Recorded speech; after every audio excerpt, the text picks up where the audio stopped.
हम गुरु जी की वंदना कर रहे हैं, गुरु महिमा गा रहे हैं, गुरु जी का बस क्या कोई न ज्यादा नहीं कर रहा। सही बात तो ये है कि जब कृष्ण की महिमा गाई जाती है तो गुरु की गोदी में बैठा जाता है, और जब गुरु की महिमा गाई जाती है तो गोविंद की गोदी में बैठा जाता है। तो अभी हम क्या, हमारा चिंतन कहाँ है? जब हम गुरु की महिमा गा रहे हैं तो चिंतन कहाँ है? तो मैं जब ऐसा गुरुदेव कह रहा था तो मेरे मन में तो गुरु की छवि प्रकट होनी चाहिए और राधा रमन जी की छवि प्रकट हो रही थी।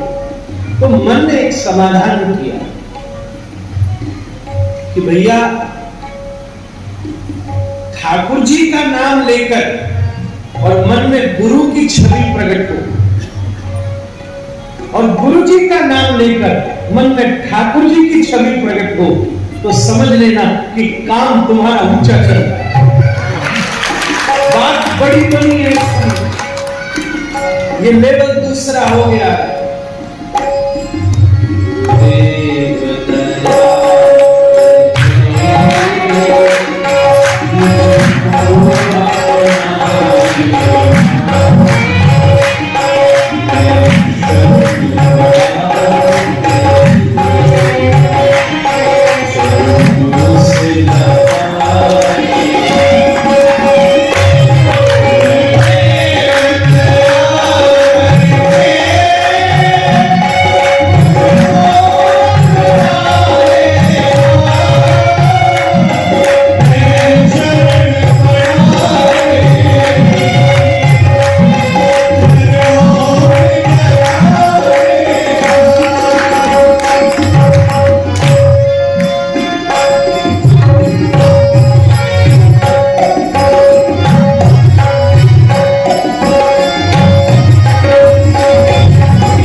सेवक हूँ, तेरे चरणों का चेला हूँ।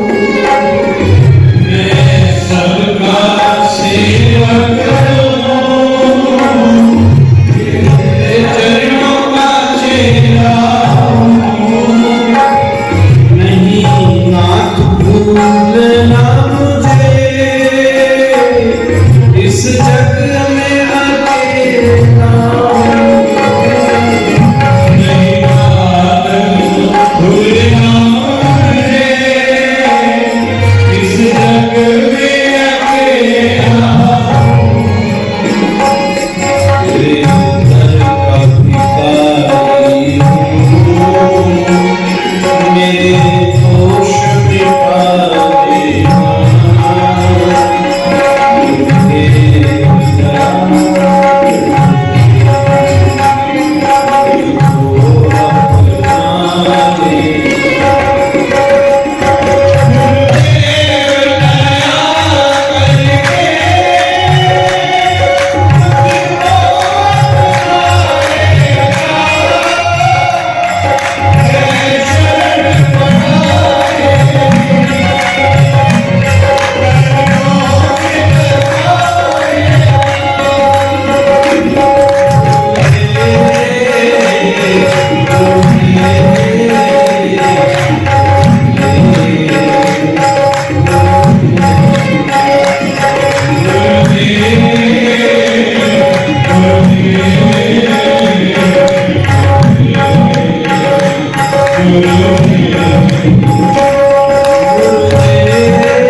अपने अपने अंग गुरु पारस दीपक गुरु मदया गिरि गुरु भृंग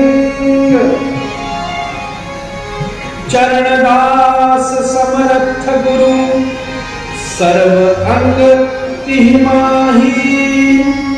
जैसे को तैसा मिले रीता छीने नारी। सहजो बाई कह रहे हैं, अब मैंने कल से कहा था तो ये बात और कह के फिर आपकी छुट्टी करूंगा। 4 प्रकार गुरही 4 प्रकार की। सहजो बाई कहती हैं 4 प्रकार की गुरु। एक गुरु पारस दीपक गुरु मलया गिरि गुरु भृंग। एक होता है गुरु पारस। आप गुरु पारस तो कबीर का प्रसिद्ध शब्द है। पारस में और संत में बहु अंतरो जान। वही उस स्वभाव का वर्णन किया है गुरु पारस। गुरु पारस का मतलब जो लोहे में को सोना बना दे, मतलब आपके दुर्गुण को आपके सद्गुण में परिणत कर दे, उसकी प्रतीति हो जाए। गुरु पारस आपके अवगुण आपके सद्गुण में प्रकट होता है।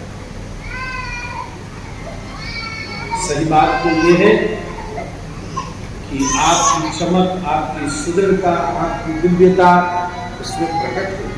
गुरु पारस, एक गुरु होता है जिसके स्पर्श से, जिसके संग बैठकर आपके दुर्गुण सद्गुण में परिवर्तित हो। एक व्यक्ति आलसी दिन भर बैठा रहता, दिन भर बैठा, तो गुरु जी ने कहा ठीक है, कथा में मिलता। दिन भर बैठे रहने का जो ये उसका गुण था, क्योंकि कथा में बैठना था, केवल इस प्रभाव से उसका वो दुर्गुण ही उसके जीवन में स्वर्ण की तरह बना। तो गुरु पारस, एक है दीपक गुरु। दीपक गुरु का मतलब दिए को पास रखना होता है। एक बार लोहा सोना बन गया तो पारसमणि से दूर कर दो तो वो सोना ही रहता। पर दीपक गुरु का मतलब अगर दिया पास है तभी प्रकाश है। तो कभी कभी कोई ऐसा होता है कि उसकी सन्निधि में ही प्रभाव होता है। कई लोग कहते हैं महाराज जी कथा होंदी है, कीर्तन होता है, फिर तो ठीक है ना, इतना मन लगता है जिन्ना ठीक है ना, खूब आनंद है, ऐसा मन भजन में लगे, ऐसा जप में लगे। पर जैसे ही कल कथा का विश्राम हुआ, परसों ढोल की पोल खुल जाती है। ऐसा कई बार दीपक गुरु। एक और बात है, दीपक शब्द में एक और अर्थ जुड़ता है कि जैसे ही एक बत्ती को दिए से बुझाओ, लगाओ तो उसका भी दिया जल जाता है। अपदीपो भवबुद्ध का शब्द है। दीपक गुरु उसको कहते हैं जो आपकी ज्योति को भी प्रज्वलित कर देता है। अब आप अपने भी गुण से दूसरे की ज्योति को प्रज्वलित कर सकते हैं। गुरु पारस दीपक गुरु और मलयागिरी गुरु भृंग। मलयागिरी में जैसे सुगंध आ जाती है, खुशबू। किसी वस्तु में चंदन की सुगंध आ जाए तो उसमें चंदन रहता है। उसी प्रकार हम अपनी लौकिक भौतिक ऐहिक दुनिया में ही है, और उसमें सद्गुरु की कृपा से भजन की सुगंध आने लगती है। और चौथी बात कही गुरु भृंग। गुरु भृंग किसको कहते हैं? भृंगी कीड़ा दूसरे कीड़े को पकड़ करके बंद कर देता है और बाहर बैठा भृंग भृंग बोलता रहता है, और दूसरा कीड़ा थोड़ी देर में भृंगी हो जाता है। मतलब पारस में और संत में बहु अंतर हो जान, वह लोहा सोना करे और संत करे आप समान। वो आप समानता उस भृंगी कीड़ा के रूप में प्रकट होती है। सहजो बाई गुरु ही चार प्रकार के, इस प्रकार से गुरु के स्वरूप का वर्णन करते हैं। मैं एक बात आप सबसे और कहूं, मैं जितनी भी प्रकार की कृपा जो भी कर रहा हूं, उसे सुनकर आप अपने जीवन में अपने या किसी के गुरु का परीक्षण नहीं करना। इसलिए ये विषय इतना कठिन है। ये मैं जैसे ही बात कहूंगा तो हम सोच लेंगे भाई उसके ऐसे हमारे ऐसे। कई बार इसमें श्रेष्ठता का भी अनुभव हो सकता है और अवनतता का भी अनुभव हो सकता है कि भाई अपने तो ऐसे नहीं है, उनके ऐसे ही है। अगर ये भाव आ गया तो ये पूरी कथा चौपट हो गई, हमारा शिष्यत्व खंडित हो गया। महाराज आप तो ये सब सुनकर के मन ही मन अपने ही सद्गुरु के चरणों में आपकी निष्ठा परिपक्व हो जाए। यही तो इस कथा का सार्वभौम सार है, सार्वभौम स्वरूप है। बस इसी के साथ आज के इस पवित्र गुरु महिमा के चरित्र का मैं विसर्जन करता हूँ।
हरी सावरी सूरत लंबकेश्वर बंसरी वाला आई जो मिया जीवते ओ मुरली वाला आई जो मेरा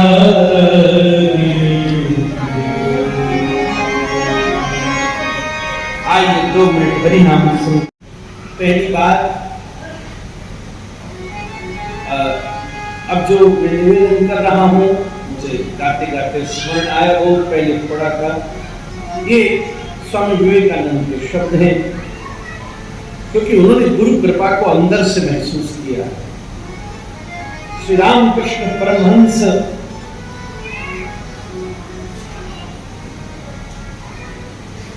साथ खड़े रहकर, एक मुझे घटना याद आई। ये बढ़िया इंतजाम किया, कृष्णदास जो आगे बैठता वो अरेस्ट हो जाता, तो पहले नहीं बैठते, और जो ताला लगाता उसको गायब हो जाना चाहिए।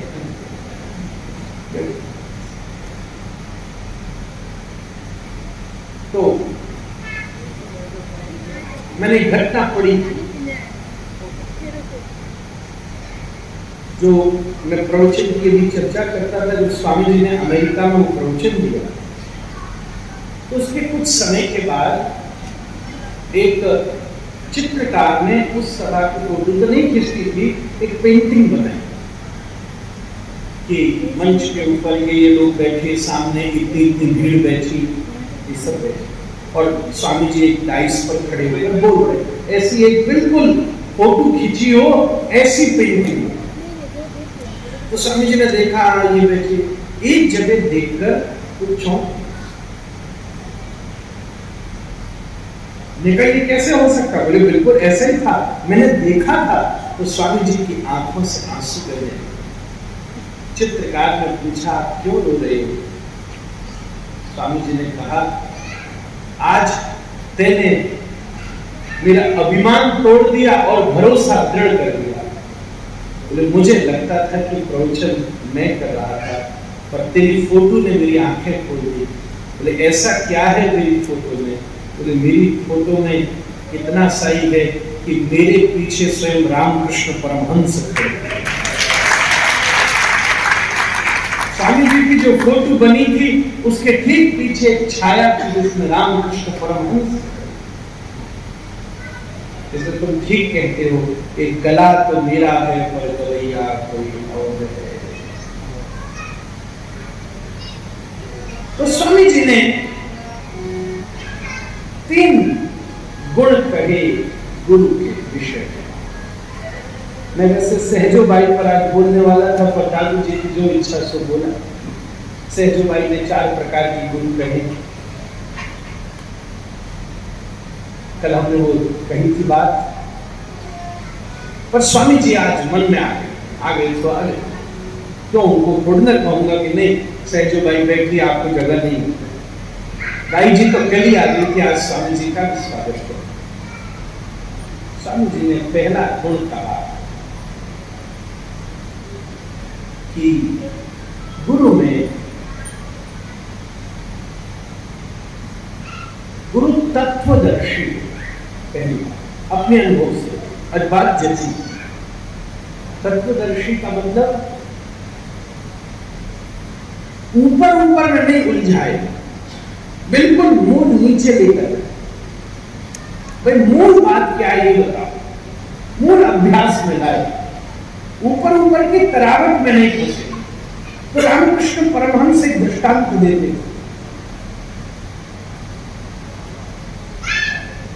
एक बार 2 जन एक बगीचे में, ध्यान से सुनिए, बड़ा सुंदर बगीचा था, ताऊ देवीलाल जैसे ही होगा, गजब का, इससे भी बढ़िया ही हो। तो शास्त्र में बगीचे में खूब सुंदर व्यवस्था बनी, जो भी बच्चा खेल रहा है। तो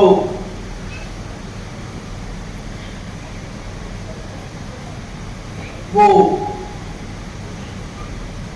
एक व्यक्ति अंदर गया, उसी समय उसने देखा, वाह क्या सुंदर बगीचा। एक दो लोग घूम रहे थे, माली थे, उनको बुला लिया, भैया यहाँ कितने पेड़ हैं? अच्छा 8 प्रकार के आम हैं। ये कौन कौन से आम की वैरायटी है भैया? अच्छा इस पेड़ में कितने पत्ते लगते हैं? अच्छा ये बताओ इस समय यहाँ जमीन के दाम क्या चल रहे होंगे? वो इस चक्कर में डिटेल में फंस गया। और दूसरा जो व्यक्ति था वो अंदर आया और जैसे देखा कि ये डिटेल में फंस रहा है तो उसने उसका पीछा छोड़ा, आगे गया, एक सुंदर बढ़िया दशहरी आम का पेड़ था, उसके नीचे बैठा, एक आम को नीचे तोड़ा और बढ़िया उसको पोंछ करके अपने दुपट्टा से उसका ऊपर खोल और मुंह में लगा के चौंस चौंस के उस आम का मजा ले गया। अब मैं आप सबसे पूछूं, इसमें विवेक की व्यक्ति कौन सा? विवेक की व्यक्ति बड़ा भारी प्रश्न है। सही बात बताऊं, पहला व्यक्ति केवल सूचना ले आया और दूसरा व्यक्ति मजा ले आया। पहले व्यक्ति के पास सूचना बहुत है, मजा नहीं है महाराज। उसको कहो तुरंत बताएगा जमीन का दाम इतना है, तुरंत बताएगा इतने पेड़ है, लंगड़ा भी लग रहा है, हाथ भी लग रहा है, बसे भी लग रहा है, वो दक्षिण का क्या नाम होता है भूल गया, वो भी लग रहा है छोटा वाला, इतने आम है और इतना तरबूज है और ये फलानी सब्जी है, सब हिसाब एक मिनट में दोहरा देगा। कोई छेड़ भर ले, 2.5 घंटा से पहले उसका पीछा नहीं छोड़ेगा, तो छेड़ भर ले।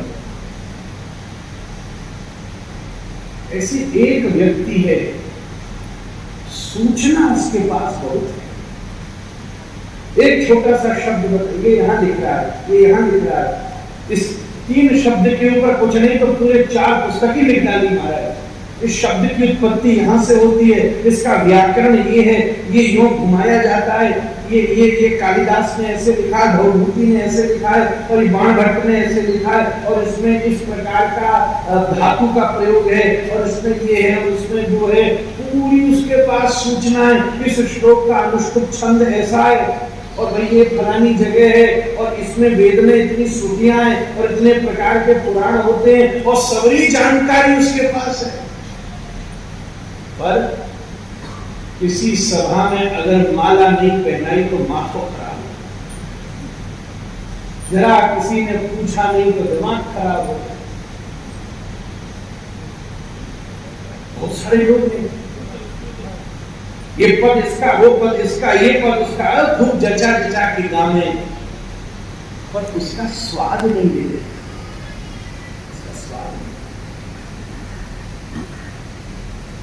मैं आप सबसे सत्य कहूं, कीर्तन करने वाले तो इस देश में हजारों लोग हैं, सभी गा लेते, अब तो थोड़ा बहुत हम भी गा लेते महाराज, पर हम कोई ऐसा थोड़ी ना है कि ये मुझे कुछ दे देता है या मैं इसको कुछ दे देता हूं। पर श्री कृष्णदास जी से हमारा इसलिए प्रेम है क्योंकि इनके ऊपर इनके सदगुरु की खूब कृपा है। गुरु कृपा बिन पाए तो हजारों छड़े धोते हैं, तो ऐसे ही है। कोई जैसे अविवाहित घूमे, साध्वी नहीं है महाराज। विद्या वधू जीवनम, चैतन्य महाप्रभु का शब्द है, विद्या को वधू बनाओ। सदगुरु ब्याह कराता है, विद्या को वधू बनाता है, विद्या वधू जीवनम। एक माता पिता के 2 बालक, अब एक कन्या पैदा हुई, बड़ी मुश्किल से महाराज जी हमारे दृष्टांत दिया करते, बड़ी मुश्किल से पैदा हुई और खूब लाड प्यार किया तो सिर चढ़ी और हो गई सुना।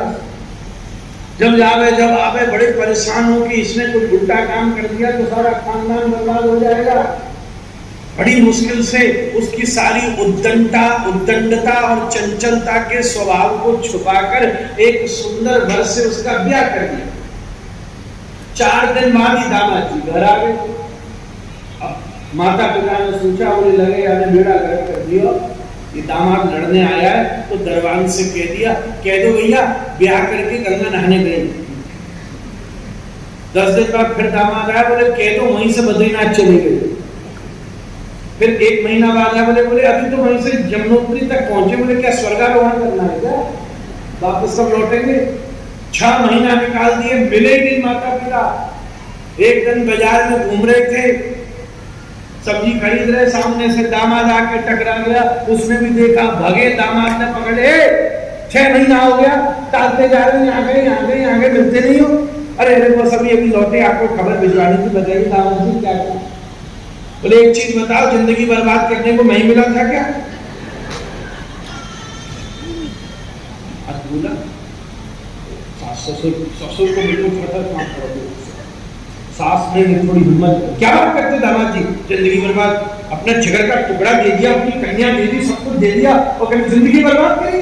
बोले और नहीं तो क्या, लड़की जाएगी पुतली जाएगी, पुतली जाएगी। बोले ना बोलती है, ना डोलती है, ना कुछ करती है, ना कहीं जाती है, जिन पर हाँ जी हाँ जी हाँ जी हाँ जी, मैं को बैठ गया तो बैठ जाए, तो खड़ा हो गया तो खड़ा हो गया, कुछ लड़ती नहीं, झगड़ती मैं कितनी भी कोशिश कर लूं, कोई जोर से नहीं बोला आज तक। सास की माने, ससुर की माने, जेठ की माने, देवर की माने, ऐसी पुतली जो कह दूं जहां चली जाए बिल्कुल मूर्ति की तरह बना के रहती है।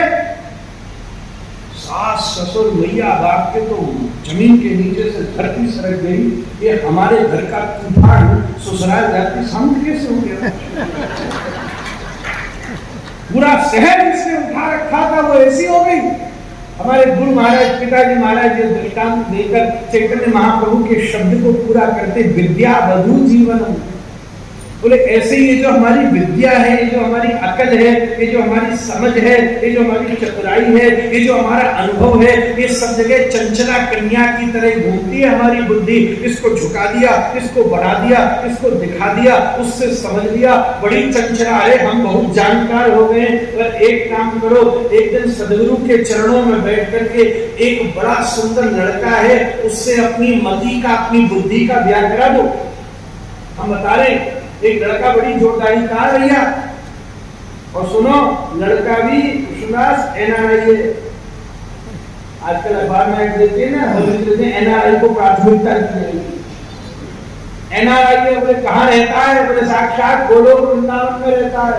बोले मैया बाप का नाम क्या? बोले मैया बाप का नाम है स्वयं राधा कृष्ण। बोले लड़के का नाम क्या? बोले लड़के का नाम है उनका ही नाम, विश्वास। श्री राधा कृष्ण के सुपुत्र विश्वास के साथ अपनी मति का ब्याह कर दो, और जिस दिन इस मति का ब्याह कर दिया, ये मति चंचला होकर जो तुम्हें संसार में फंसाती है, वो ही इस संसार से निवृत्त करके अपने परम धाम से विद्या वधु तत्वदर्शी हो स्वामी जी के। सार की बात बता, ये नहीं कि बगीचे में इतने फले और इतने फूले और इतनी बात है, भाई ऐसा उच्चारण होता है और ऐसा होता है और ऐसा नहीं होता और ये होता है। मूल के तत्वदर्शी।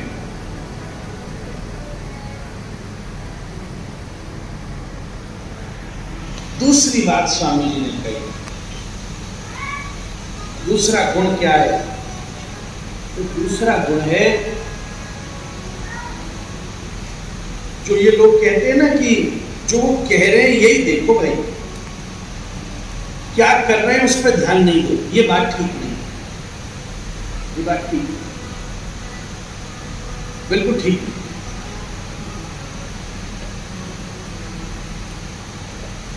उसके स्वभाव में सुशीलता, मनस्येकम वचस्येकम कर्मण्येकम महात्मा, मनस्यन्यत वचस्यन्यत कर्मण्यन्यत बुरा। मन कर्म वचन उसका बिल्कुल एक सा होना चाहिए। स्वामी जी कह रहे हैं खूब जांच परख लो भाई। एक गाड़ी खरीदने से पहले 10 बार ट्रायल करते हो, पानी पीजिए छान के, आगे की लाइन बताओ, नहीं बताओ तो पता कर लेनी चाहिए। कोई समस्या नहीं।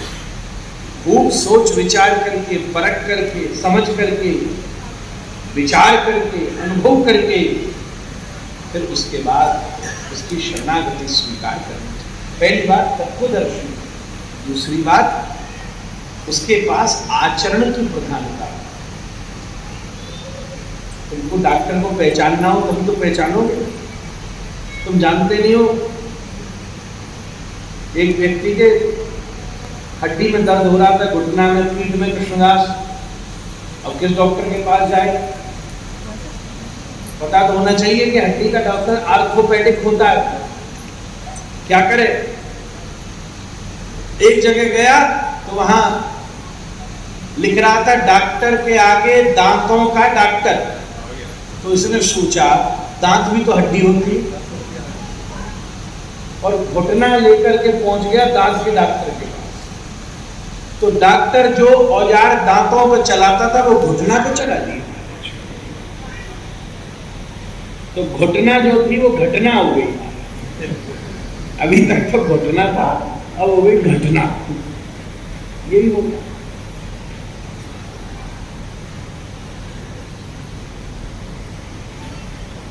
शाब्दे पारे च निष्णातम, श्रीमद् भागवत जी ने कहा वो कैसा हो? शब्द ब्रह्म और पर ब्रह्म में निष्णात हो। कहने का मतलब उसका भजन भी अच्छा हो और वो बोलता भी अच्छा हो। भजन करे पर चर्चा अच्छी ना करे तो समाधान, जिज्ञासा का समाधान नहीं होगा। चर्चा खूब अच्छी करे और भजन ही नहीं करे तो भी मामला है। दोनों चीज में परिपक्वता आनी चाहिए। श्रीमद् भागवत ने कहा शाब्दे पारे च निष्णातम, एकादश श्लोक, एकादश स्कंद का श्लोक।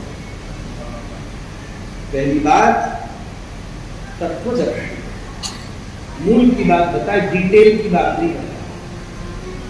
ये यहाँ ये लिखा, यहाँ ये लिखा, यहाँ ये लिखा, यहाँ ये लिखा, यहाँ ये लिखा। दूसरी बात वो आचरण की उसके जीवन में खूब विशेष, खूब परिपक्व प्रधानता। तीसरी बात मैं आपसे कहूं, बहुत समझ के कह रहा हूं कृष्णदास जी, कि वो स्वयं अव्वल दर्जे का शिष्य हो। अगर वो स्वयं शिष्य नहीं है तो गुरु नहीं हो। अगर स्वयं चेला पक्का नहीं है तो उसके भीतर गुरुत्व की जागृति, आचरण की प्रधानता हो, उसके भीतर तत्वदर्शी भी हो। और उसके बाद भी कई तो ऐसे लोग होते हैं, हमने उनसे पूछा भाई आपकी गुरु जी कौन? बोले मैं तो सीधा कृष्ण ही मेरे गुरु। स्वयं महाप्रभु जी, स्वयं वल्लभ महाप्रभु, गौरांग महाप्रभु आकर के मेरे को कहते हैं कि आज से तू हमारा शिष्य है। इन सब चीजों के बचने से फायदा नहीं। जिस स्वरूप में गुरु की महिमा परंपरागत पद्धति से स्वीकार की गई, परिपक्व रूप से उसके चरणों में शरणागत होना पड़ेगा। बिना पक्का चेला कोई नहीं कर पाए। श्रीमद् महाप्रभु स्वयं जाकर के केशव भारती जी से, ईश्वरपुरी जी से कहकर शरणागत होते दीक्षा ग्रहण हमने देखा। तीसरी बात बड़ी महत्वपूर्ण है, अगर उसके भीतर शिष्यत्व नहीं है तो वो आपके शिष्यत्व को भी नहीं समझ सकता। जैसे कहते हैं ना, जब तक कोई मैया बने नहीं तब तक वो दूसरी मैया को नहीं समझ सकता। किसी का बच्चा पैदा हुआ हो तो छोटी को देगी वो नहीं समझ पाएगी। घर की कोई बड़ी हो गई तो वो समझती है कि लाला को या ये लाली को इसने कैसे पाया है, इसको कैसे पाला जाता है। जो मैया बनी है वही किसी बनी मैया को समझ सकती है। सही बात को जिसमें शिष्यत्व है वही किसी शिष्यत्व को कहना है। उसी के भीतर उसका आभास, उसका अनुपात प्राप्त। ये तीन प्रधान चीजें हमें जीवन में अवलोकन करनी चाहिए। बस इतना ही देखना है। सूरज उगाए, मैंने आज तीन बातें आपके सामने रखी हैं, दोहरा रहा हूं। पहली बात, शिष्यत्व का दायित्व क्या है, वो मूल बात पर टिका रहे और अनुपस्थिति में भी आचरण की प्रधानता रखे। इतना रखेगा तो जीवन में ढूंढना नहीं पड़ेगा, सूर्योदय जैसे होता है, सद्गुरु की प्राप्ति होगी। और प्राप्ति हुई है इसका प्रमाण नहीं खोजना पड़ेगा। प्रमाण अंतःकरण प्रवृत्तया, तुम्हारी आत्मा स्वयं इस बात का संकेत कर देगी कि हम इसके चरणों में शरणागत हो जाएं। बस उसके स्वरूप को समझना। सूर्य दो चीजें देता है, प्रकाश देता है और ताप देता है।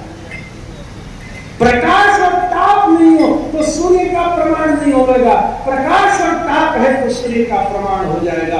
बस उसी प्रकार से अगर सद्गुरु तत्वदर्शी है, सद्गुरु आचरण प्रधान है और सद्गुरु शिष्य है, तो तुम्हारे भीतर भी परमात्मा की परम स्थापना को स्वीकार कर देगा। और फिर मैं आपसे कहूं, फिर क्या करना, फिर क्या करना? मां और बच्चे के बीच में पोषण होता है, राजा और प्रजा के बीच में पालन होता है, गुरु और शिष्य के बीच में सेवा, भक्त और भगवान के बीच में प्रेम होता है। ये संबंध का स्वरूप। वाद्य और व्यक्ति के बीच में संगीत होता है। संगीत ही तो दो के बीच में चल रहा है। वक्ता और श्रोता के बीच में प्रसंग हो, तो प्रसंग हमने कहा और आपने सुना, ये वाचन और श्रवण के लिए कोई प्रसंग चाहिए। उसी प्रकार राजा और प्रजा के बीच में पालन होता है, राजा प्रजा का पालन करता है। भक्त और भगवान के बीच में प्रेम होता है। उसी प्रकार गुरु और शिष्य के बीच में सेवा होती है। सेवा क्या है, इस पर हम लोग चर्चा करेंगे। धीरे धीरे हम आगे ले चल रहे हैं। भैया बड़ी गंभीर बात है। मैं तो कल से आपको कह रहा हूं, मेरे लिए गोविंद पर बोलना बहुत आसान है, गुरु पर बोलना बहुत कठिन है।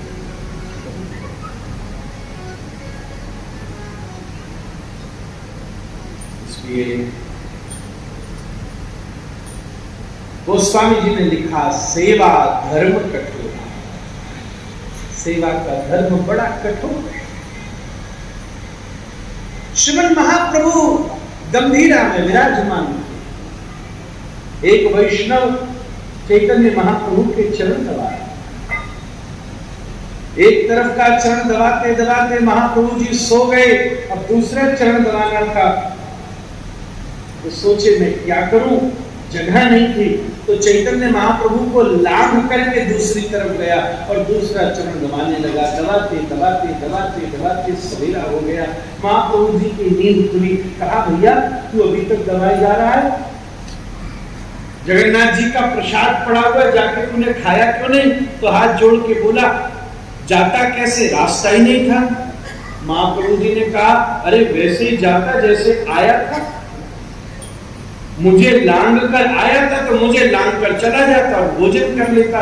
तो जो जोर से रो पड़ा, बोला, गौर सुंदर, आपको लांग कर आया था आपकी सेवा के लिए, आपको लांग कर कैसे चला जाता अपना पेट में?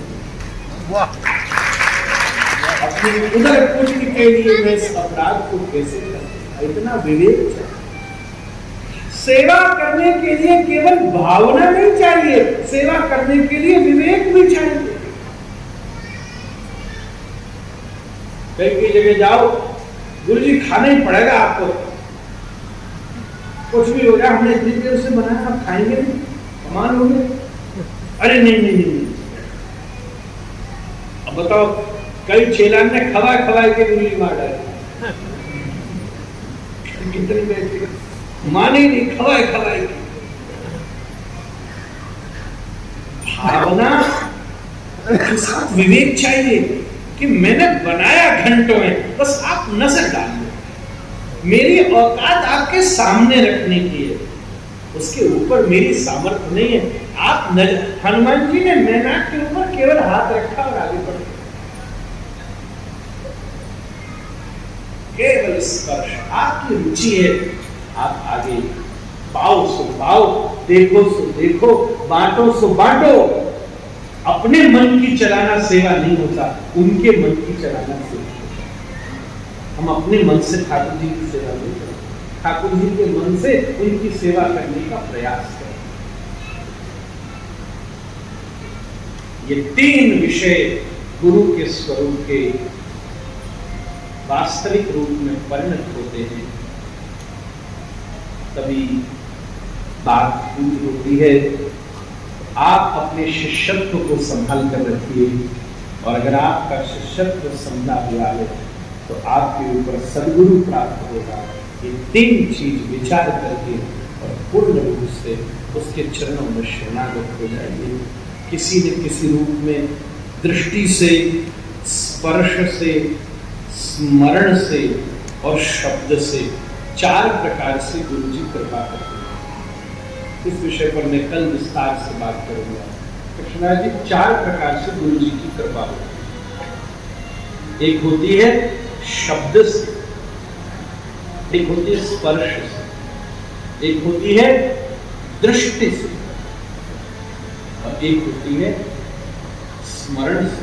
स्मरण, शब्द, स्पर्श और दृष्टि, ये चार प्रकार से सद्गुरु की कृपा जीव के ऊपर बरसती है। उस विषय का हम विस्तार करेंगे। गुरु सद्गुरु महाराज की कथा रहेगी 10 बजे। व्यवस्था बिगाड़े में आराम आराम से सब लोग जाए। ग्रहण करनी हो तो आपसे अनुरोध है,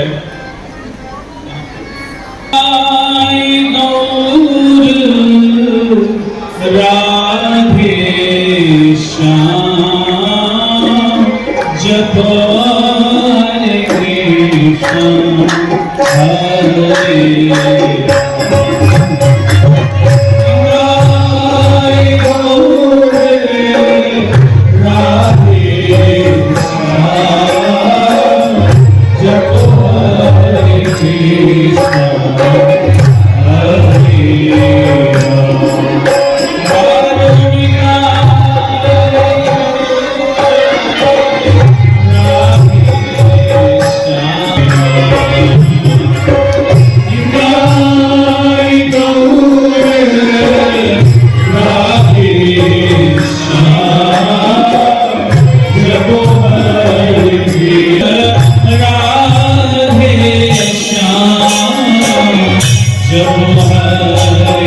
कृष्ण हरे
Hare